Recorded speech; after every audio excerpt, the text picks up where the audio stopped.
Pomagati ljudem je privilegij. To veste tisti, ki delate podobne stvari kot jaz, ali vodite, ali ste direktor in vodja. Ljudem pomagati, da postanejo boljši. Ko opazujem delo vsak dan z mojimi klienti tukaj v Sloveniji, bi rekel, da sta samo dve stvari, kateri je dobro popraviti, rešiti, spremeniti.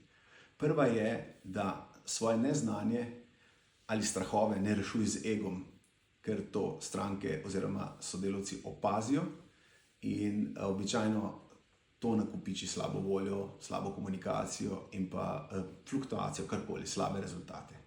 In ta druga stvar je red in disciplina. Se pravi, pokažite se prvi v službi, bodite pripravljeni na sestanke, ne zamujate na sestanke, ne prestavljate sestanke, ne telefonirate med sestankom in na koncu sestanka potegnite zaključke.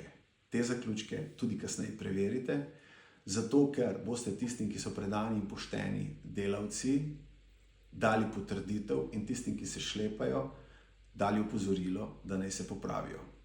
To je en tak zelo kratek pregled, ki po počitnicah koristi pri razvoju ali mogoče spremembah v vašem podjetju.